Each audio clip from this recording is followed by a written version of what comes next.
You're listening to Unity Talks with Apostle Farrow, only on LA Talk Radio. God bless you. Welcome to Unity Talks. I'm your host, Apostle Farrow.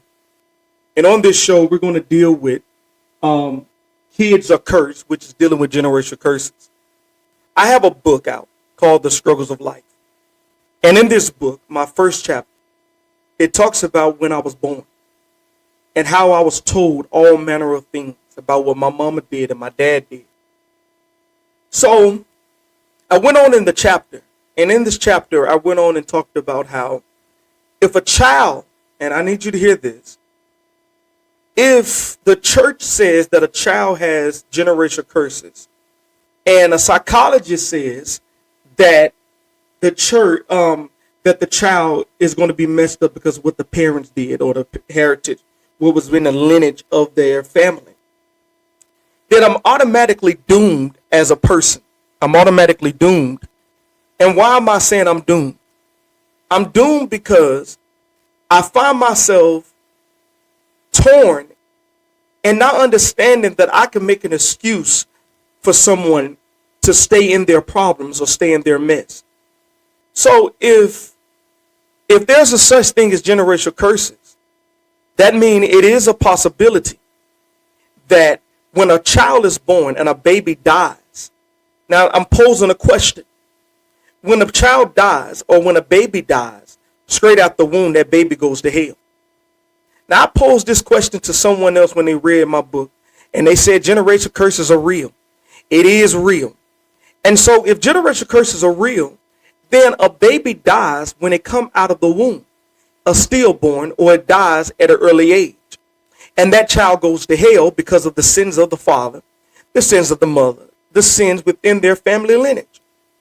And if that is the case, that means that it's no saving for anybody. And see, watch this.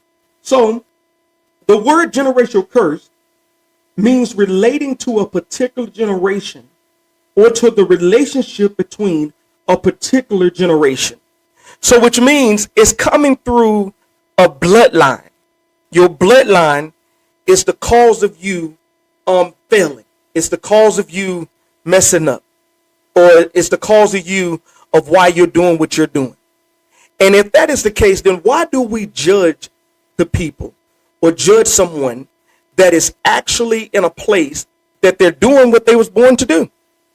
They have no other choice but to do it because that's what their bloodline says. That's what their bloodline says it's all about. And so if I have a generational curse, that means I have no control over this because it's going to happen by nature unless I change it. But now what if I don't know that it's there? How can I change what I don't know? So, because watch this. The word curse specifically means a calling for harm or injury to come to someone. That's a curse. You can't do nothing about that curse because that curse have came upon you. And you didn't do anything to cause that curse to happen. So whenever I tell someone they have a generational curse, then the topic we're dealing with, the kids are cursed then. But we don't want to hear that because all kids are innocent in people's eyes today. But if the church tell you and preachers tell you that you have a generational curse, that means you have no other choice but to live the way you've been living. You have no other choice but to do what you've been doing. So that means as the church, we should understand that, because then we're searching for something that God don't need us to search from. Because what happens is when we're telling people they have a generational curse, we're coming from a point of view like this. It says when God hands people over to their consequences of seizing blessings on their own terms. So a generational curse says that that child don't have no terms, that they have grown up and lived on their own. So they have mess up on their own, where they fall on their own. It's always they can play. You see, what we don't know, we giving people a scapegoats that we can have them cause people to blame. Everybody could be at blame in what is happening in my life. And see, we want to talk about them that blame everybody. But if we tell them they have a generational curse, then everybody that they blame is at fault because they should have had broken it in their generation, but they didn't break it in their generation, so they passed it on down to us. But this is the thing. This is the thing. If a curse is off of your own, season, or off of your own will, or off of your own understanding, then it's me that's at fault if I mess up. Not my mama, not my daddy, not my auntie, not this person, not my granddaddy. It is me. It is me. So watch this. So now Exodus 34:7 says, keeping mercy for thousands, forgiving iniquity, and transgressions and sins, and that will by no means clear the guilty, visiting the iniquity of the fathers upon the children and upon the children's children until the third and fourth generation. So now that will prove my point of saying that a child that is born in the world and dies at stillbirth or dies as a child, they go to hell. I don't believe that that's the case because they haven't had time enough to grow up and learn on their own. But with the concept that people are saying, God is saying that it's generational curses in the land today amongst people because we're doing everything that our parents did and this person did and when some people call it ancestors. And when we do that, what happened is I'm putting everybody already to hell. And so nobody is saved at that point but the person that's talking. So a generational curse is something that a child that's born. I want to repeat that again. I want to reiterate that. A child that actually is born, that comes out stillborn, or dies as a child. That child there, watch this, automatically dies and goes to hell. I posed that question to someone that read my book, and they told me that a baby is innocent. A baby cannot go to hell. So I said, but why do we call it generational curse? Because that means that child don't have to do nothing wrong at all to die in sin. Because that child has the sins of his father on. That child has the sins of his mother on. And if that be the case, then I cannot say, if I say no, a baby cannot die with the sins of their father on them, then what I just did was I just contradicted whether there's a generational curse or not. I just contradicted my own words as a man and woman of God, and then I contradicted God.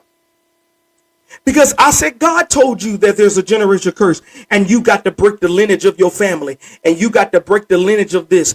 And see, when we do that, we create atmospheres that people automatically want to reject because everyone is bound. And that goes back to when I was talking about early. You remember in October when I first started, and I started talking about Carlton Pearson, and when he was talking about the gospel of inclusion, and that's basically saying generational curses said there's a gospel of inclusion. Everybody is concluded automatically bound because of their family.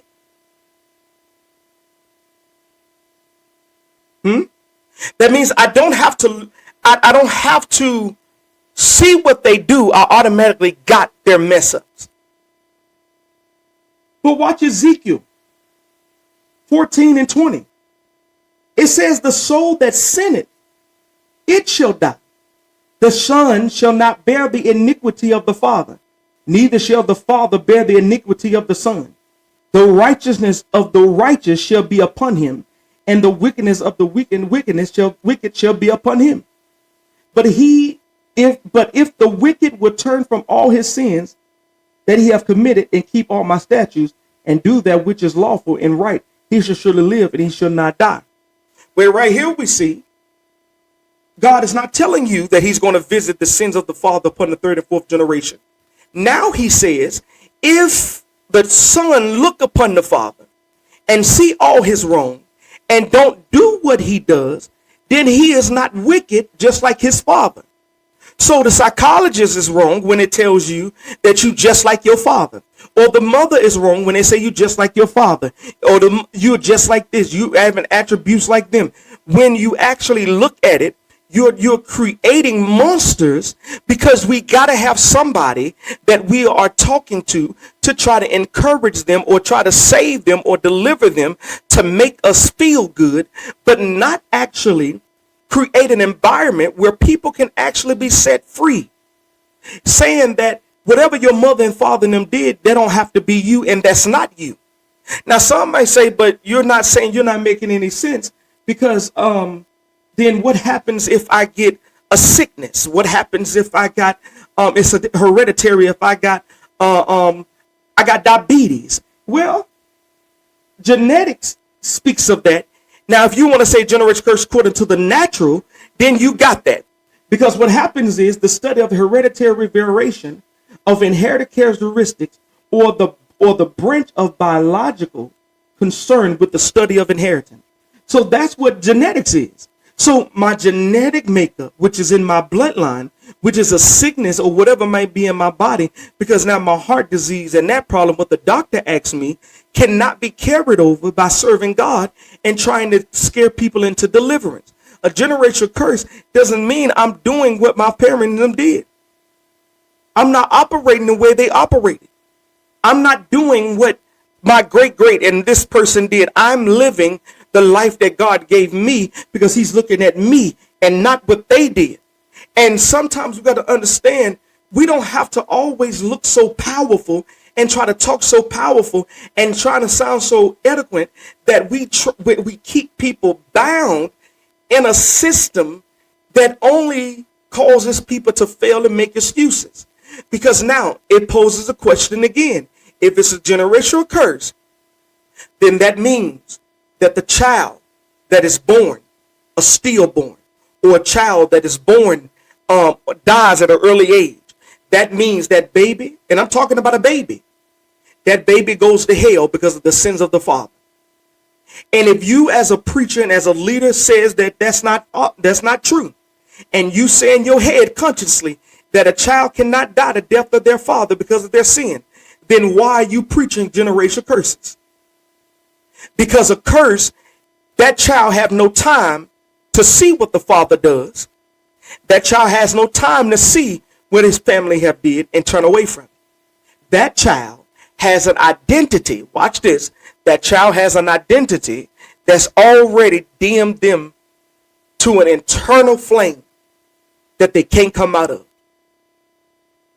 Because they haven't, but watch this, but they haven't lived long enough to be able to create an identity or whether they're going to be good or bad for themselves. So we have to stop, because we're making way for certain people and so many people to be able to keep operating. They operate. Well, my mama did this and my daddy did this. That's all I know. That's because what you watch them do. And if you watch them do that, then you don't have to live the way they live. You don't have to breathe the way they breathe. You don't have to operate the way they operate. There's a possibility of some people that don't serve God and don't believe in God, but won't live the life that their parents live. And they are good people. And they're not saved, but they turned away. They turned away from the ways that they seen happen. They turned away from bad habits that they picked up. But can I share something with you? When they turned away from bad habits, does that make them not have generation? Does that make them upright and good? But that doesn't mean, now I want to say this real quick. That doesn't mean you're saved. Because it's possible that you could be good and still not be saved. Because you're not doing it God's way, but you still did it some type of way. You chose not to look at your father and your mother and them and say, I would not be like them. How many of us, when we was kids coming up and we got hit, we got beat on, some of us got whoopings, and we grew up and said, we're not whooping our kids. We're going to give our kids everything they want because I couldn't get everything I wanted as a kid. What did I just do? I just broke a tradition. Because what we call a generational curse is a tradition. I just broke a tradition of what my parents and them did to me. Now, I say in this time, we need the parents that raise their children and not let the police or the street life raise them. So if I look upon them, I don't do what they do, then I'm free of whatever they did. I have to make my own choices. Have y'all ever seen this movie? There's a movie about a young lady that she was homeless. Her mom and them never went to college, but she went to college. But she was homeless. New York Times helped her, and she actually went to Harvard. Smart, intelligent, but she was homeless and then got help. How many of you understand that all I have to do is not look at the bad habits and do the opposite of what I seen, which means I don't have to create a cycle that I see. Because if I call it a generational curse, it's what I seen happen. I haven't walked away from my kids, no matter how hard it got. I have not did the things that I seen done. Why? It's because I don't have to do what they did. I pray to Jesus, I serve Jesus, and love serving him. But can I share something with you? But the one thing that we have to understand is that if love and kindness have I drawn thee, then why am I causing fear? Why am I causing people to want to honor me? Because I have habits, but you heard parents say, do as I say, but not as I do. Well, Jesus told us to look at the Pharisees, listen to what they say, but don't do as they do. Jesus told in Matthew chapter 23, he tells us to hear what they say, but don't do as they do, because whatever they say, they don't do it themselves. But what they say still matters. You got to understand, a generational curse is what people are putting forth to hurt people or to keep people bound, to make them think of themselves as being some great power. And the question I have, is it God saying this?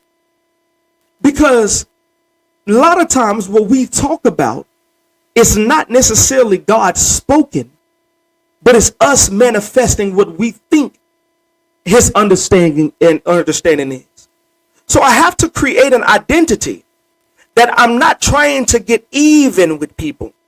I'm not trying to make people love me so much that I keep calling things something that is not. In other words, the Bible says God called those things that are not as though they were. And when I say this, we have to change the narrative of saying that it is a curse that's upon you, or you can't help it because that's what your mom and them did. That's not true, because you can do the opposite. Majority of my family, the male definitely, including my mother, been to prison. But I haven't been to prison. I went to jail one time. And that was because I did something stupid, not because what everybody else did. I deserved it, but God needed me to change. And that was when I was a juvenile. I have not touched a jail cell, and I have not touched prison. Why? It's because I said that ain't the life for me. I don't desire that. So I stopped doing stupid stuff to be able to go to jail.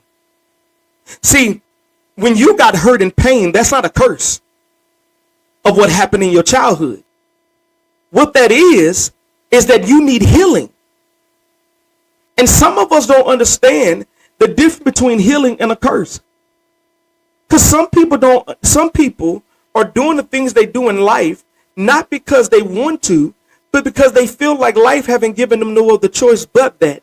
Because they are without God and without the strength of God. So they fall to whatever they think can benefit them. It's not a curse. Now, it is some that look upon their father and their mother and admire their lifestyle and go after it.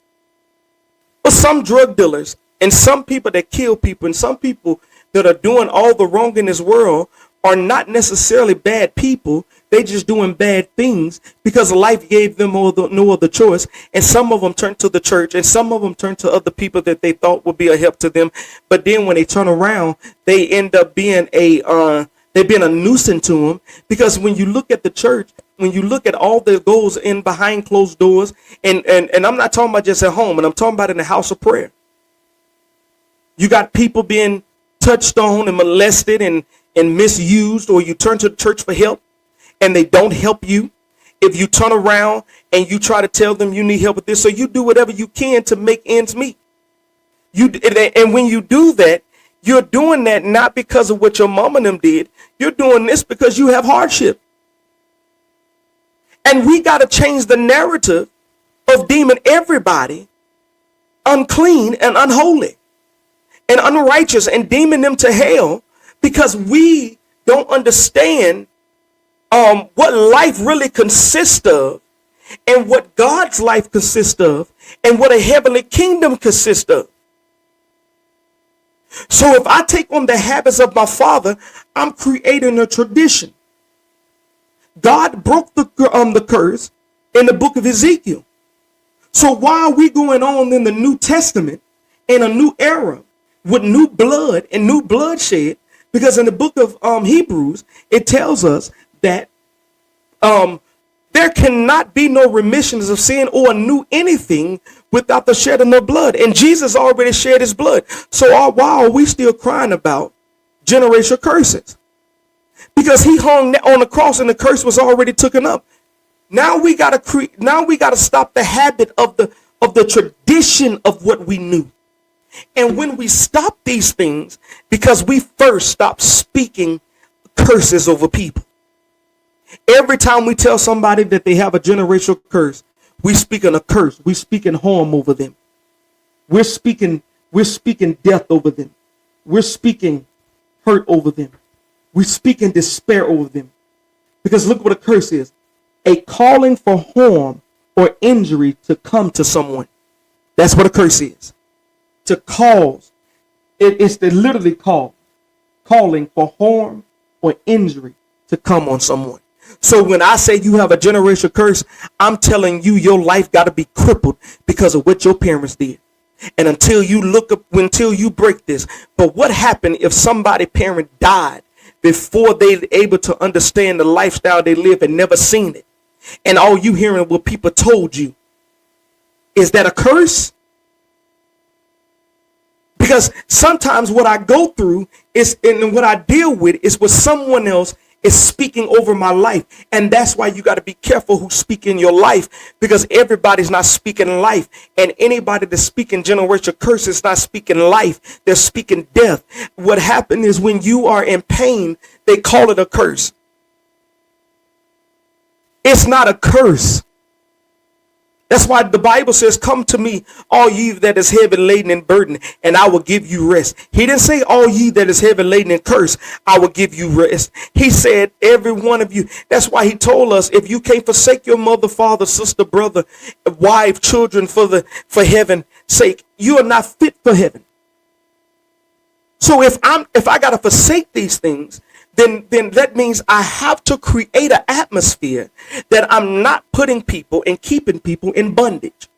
I have to be able to bring them out of bondage and tell them whatever they're doing, it's okay to come out. I understand, and they did go through things in their past with their family. You're not, can I share this with y'all? You're not cursed. You just have to stop a cycle of something that is being produced that have hurt you, and you got to be healed of that, for you don't do a disadvantage to someone else. For instance, a gun doesn't kill people. So just because you have a gun don't mean you're a killer. What happened is, just because I have a gun don't mean I'm a killer. It's me that do the killing. And sometimes, what if somebody look upon somebody else's life and start doing what they did? They admire somebody else and start living what their life was.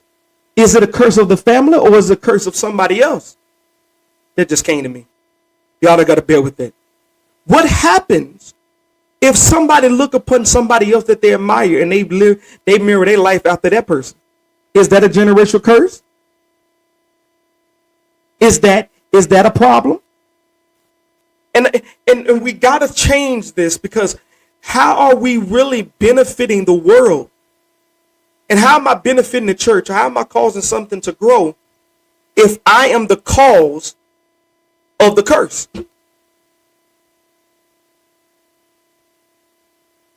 Pain and hurt is not a curse that the family went through. Pain and hurt. And see, can I share something with you? What is dished out to you, 9 times out of 10, it is not because of what the other person been through, because somebody else. And we got to understand the difference. Because a generational curse says, I have no other choice but to be just like what my parents were. And can I share something with you? You don't have to do that. I want everybody saved. I believe everybody should be saved. But just in case you haven't heard this, you can break whatever that your family and them did by just walking away and not doing the same tradition, not creating the same habits. For instance, blacking mouths or smoking. If I hang around people that smoke, and I eventually smoke because everybody else is smoking, not because what I seen anybody in my family do, I have a curse upon me? Or did I start my own trend? God is not mocked, not he's slack concerning his promise. But we have to change the narrative of what we speak. Because what we speak out of our mouth, it comes into reality when we speak in the lives of people that has already a low self-esteem. And they're striving to get away from whatever their family did to them. And we're telling them they cursed, but they hurting. And they're like, how am I cursed, but I need to be delivered of pain? We see suicide on a high risk. And some of them we could have helped other than telling them you're cursed. Because that's what a psychologist is also telling you, you're cursed. Kids are cursed. Kids are cursed because that's what we speak over them. But a kid is not cursed if we learn how to speak life into them. We got to choose our words. And no matter how anointed you say that you are, you got to make sure God is the one that is talking. Make sure God is the one that's giving you what you're saying. Rightly divide the word of truth is not just talking about a biblical standpoint. He's also talking about the words that come out of your mouth that you say God said. If I'm not yielding my members to good, then I'm yielding my members to bad. And no matter how sweet and gentle a person speak to you, you got to be careful. Because what is being spoken, you need to examine. Because every word spoken over your life and spoken into your life from whoever it comes from doesn't mean they have any guilt or any ill feeling or have any good in their life about you. They don't think nothing of you. I'm going to leave you with this. I remember my grandma told me I'd never amount to nothing. I'd never be nothing. I'd never create nothing. I'd never do this. And before she died, my grandma wanted to join my church, the church that God gave me. And at the same time, I tried to run because I wanted to prove my family wrong. I wanted to prove them wrong. And God let me know that nothing you do will ever work when you keep trying to prove people wrong. You trying to prove everybody wrong because they did whatever they said about you. You're not this, and little Alfred ain't that, and he's this, and he's that. But that doesn't mean I try to prove anybody wrong. It just means that I do what I need to do to better my life, and never by what you got to make you look like you did better. So no, I didn't operate in a place of generational curses. I operated from a place of hurt and pain. And now I'm free of it. I talked with my mother the other day. I apologized to her for holding resentment. Yeah. I apologized to her Now, some might say, why you do that? Even though my mother was on drugs and my mother did all of these things, she wasn't there. All the things I've been through, all the things I've suffered with my family with, and my mother wasn't there. So I resented her because my mother was everything to me. And when I resented her, even as an apostle, I had to hurt, I had to feel that pain to get rid of it, because it was causing anger and insecurities. How many of us need to be free of something, but we think we got to first go search the ancestry? Do you not know preachers are dealing with ancestry when they tell you generational curses? Because they're telling you that's coming from your bloodline, and it's stretching back all the way back to your great dad and your dad. And when it does that, that is dealing with ancestry, which is also a place of witchcraft. Now, God did say that he will visit. That's in the book of Exodus. But you got to understand why he said that. Because of the mess ups that the people was doing at that time when they came out of Egypt. So, but then you got to understand he reversed it. My kids are not cursed because of me. Now, if they take and look and learn from me, the good or the bad, that's because they're creating a habit. They reliving the same habit and traditions I did. Listen, this is Unity Talks. I'm your host, Apostle Farrow. Until next time, love you. You're listening to Unity Talks with Apostle Farrow, only on LA Talk Radio.